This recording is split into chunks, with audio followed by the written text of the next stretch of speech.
I'm in a different workshop today. Well, tonight. Been at the garage today doing the doors. I'm still at Easter Monday it is. So I'm engraving this machine, putting a moth on there, and then his initials on the back there. These are the tattoo machines that I make, Killerbes.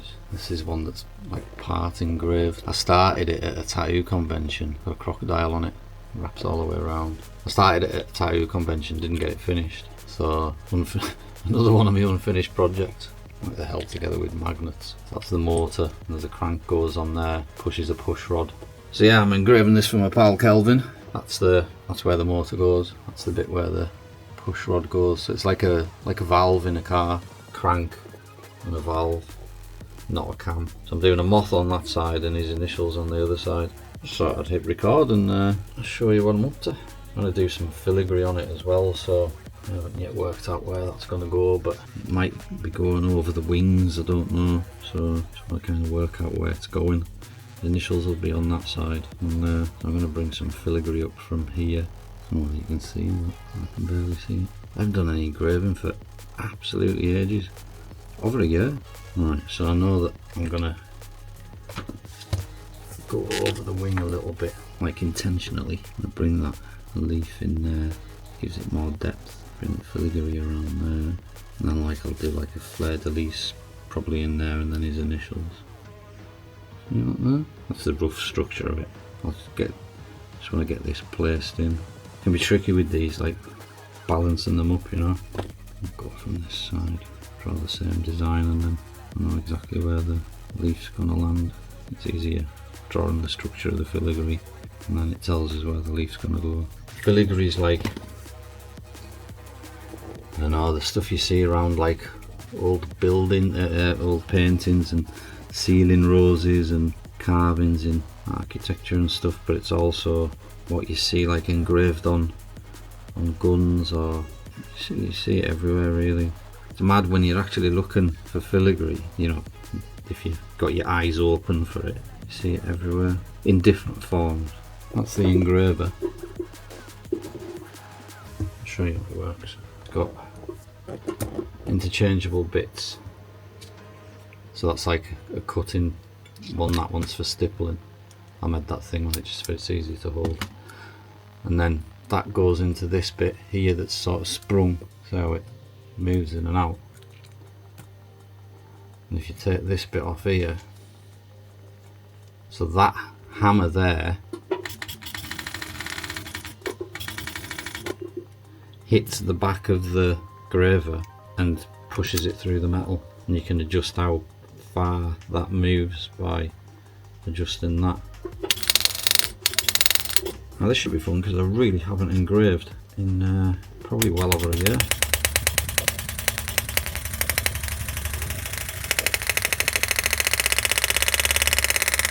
Oh, it's like riding a bike.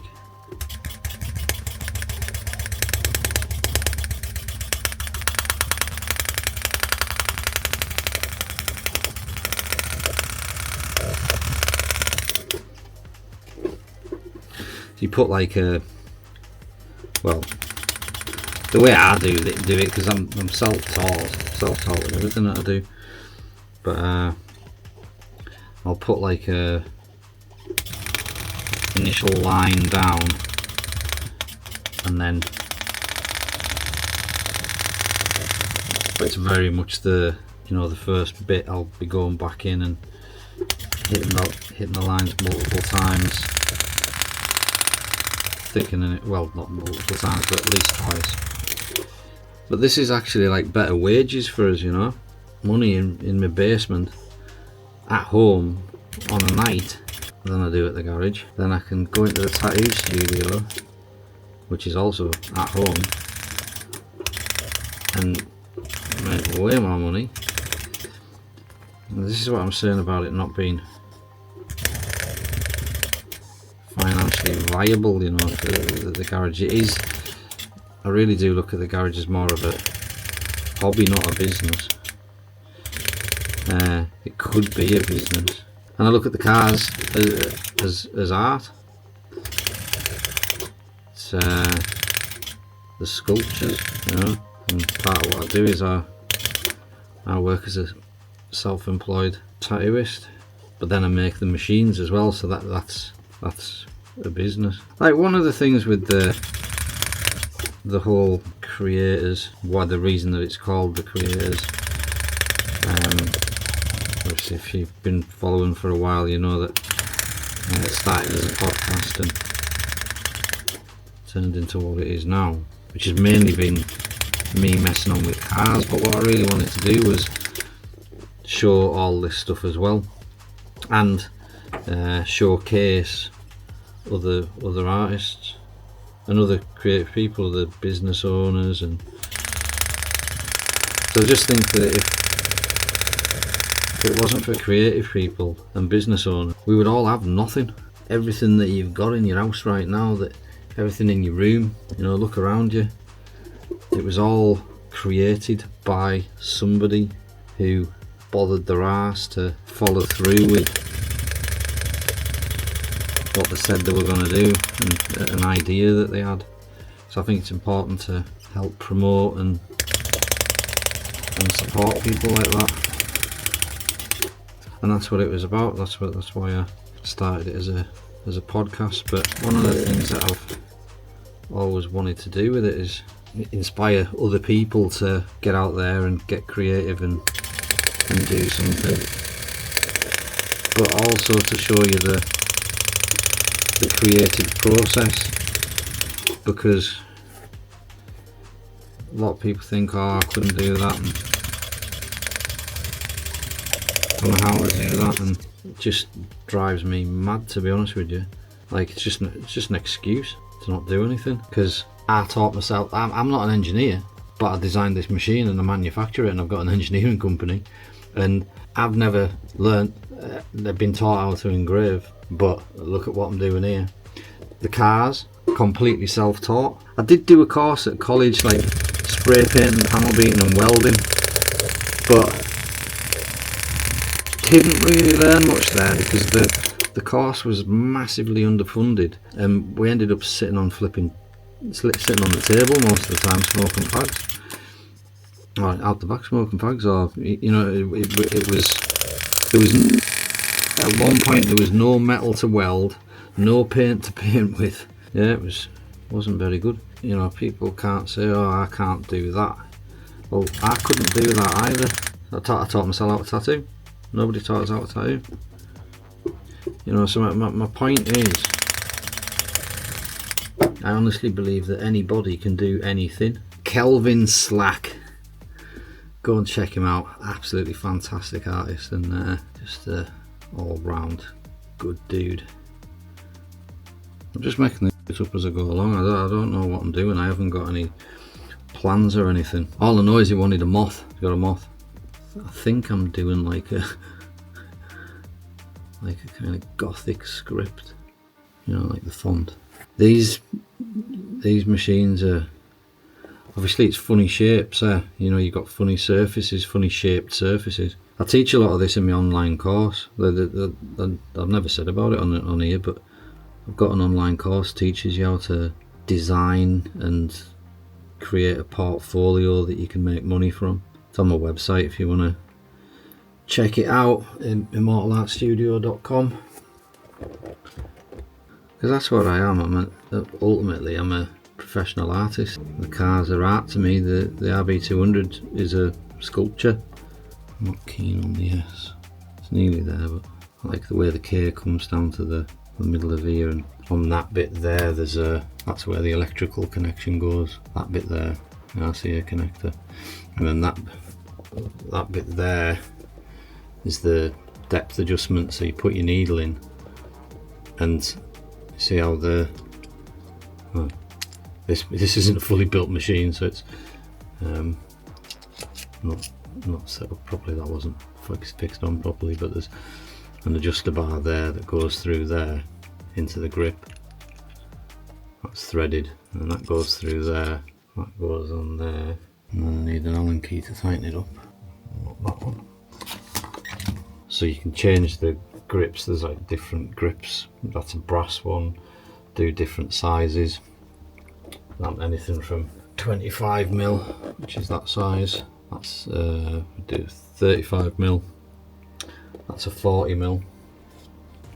That's what comes standard with. That's a 45, but brass, really heavy. And I do 50 mils as well. And yeah, that just, so the motor's in there, pushing a push rod that goes in there.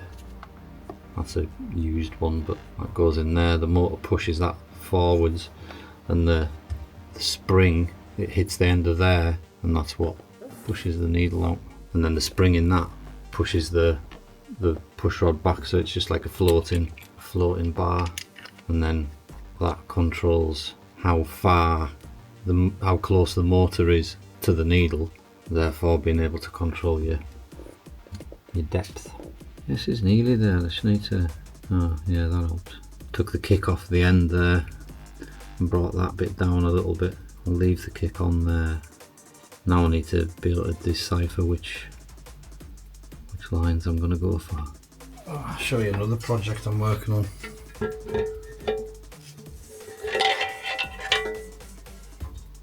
I did do a video on this a while ago.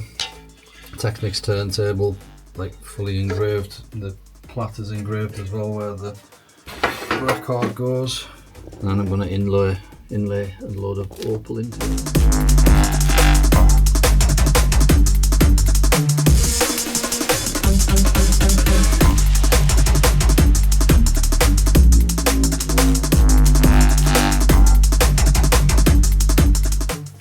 One of the hard things about doing these is the constant surface transitions.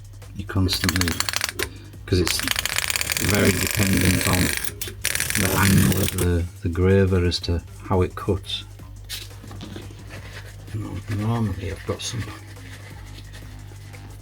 shitty deodorant kicking about, but I can't see anymore. Give it a blast of butane and see if that'll get it off. Aerosol deodorant works really well for getting off marker pen. These are made from, it's not just any old shitty aluminium, it's billet aluminium, food grade, so like medical grade aluminium, so it's hygienic, it's not porous, like it's really good quality aluminium. Engraves lovely. Right, well, I'm going to go and make a brew and I'll come back down and carry on with this. Looks nice, that. I think I'll be chuffed to bits with that. Got another moth in. I was going to do a fleur de lis in it, and then I realised that there was the potential for another moth.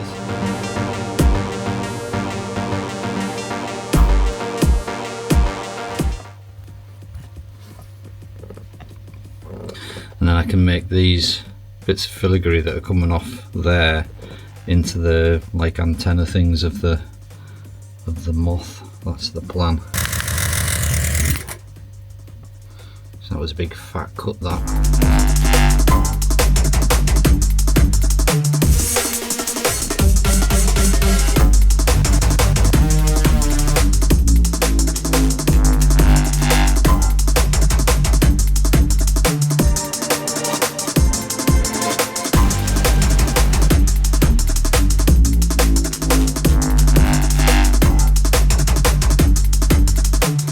Add some detail to this side now into the moth.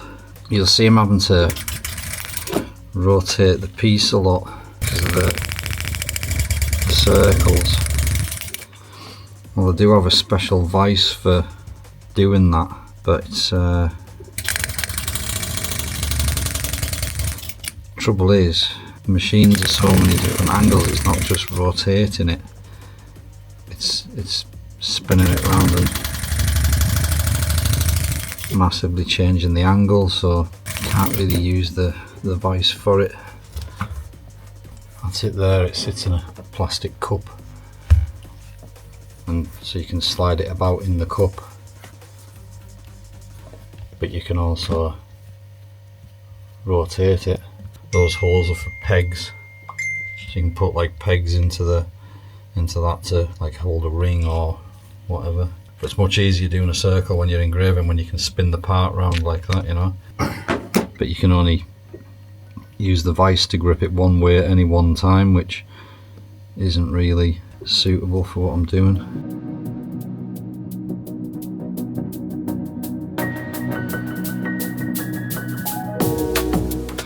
Let's say this is all just the first cut.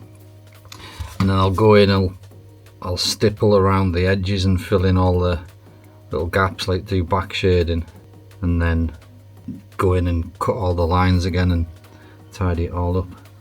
So like you think you couldn't rub out, but see there's a little bit there where I've overshot the line. Doesn't matter because I'll just go in and stipple that out. Show you how that works. I don't know where my grip is. I've got a grip for this bit because it's really difficult to hold doing this. Like a grip that I made, that's like thermoformable plastic that I shaped onto the end of the graver. Right, so I know this is definitely going to be stippled on this bit, so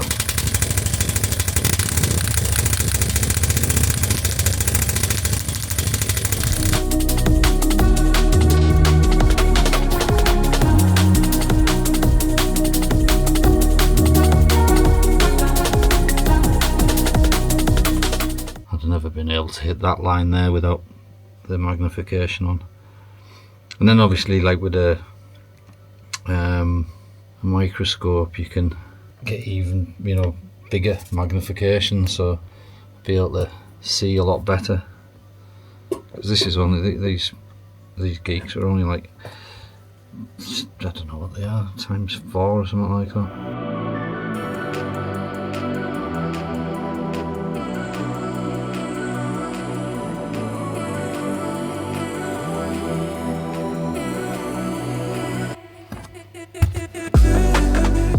I have to find my grip, my hand's killing. Ugly as hell device. Looks almost like bone, doesn't it? But now I can put my finger over that bit and hold that like that. Or do I have it like that? No, it's like that. It's literally moulded to my hand, so I can hold it there, or I can hold it there, depending on how detailed I need to be, you know. And all the time I'm using that finger to push it into the metal. It's a lot easier, but you're still gripping quite a lot, which gets at my tendon, which, well, knackered tendon in that hand. That's why I invented these tattoo machines, to reduce the strain in your hand.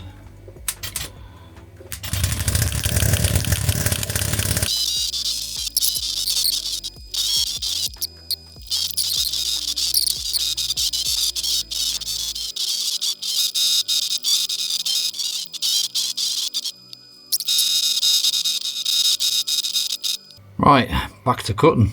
It's now 1 o'clock in the morning. I've been in the bath. Remembered I'd left the lights on down here, so I came down to knock them off. And now I'm bloody engraving.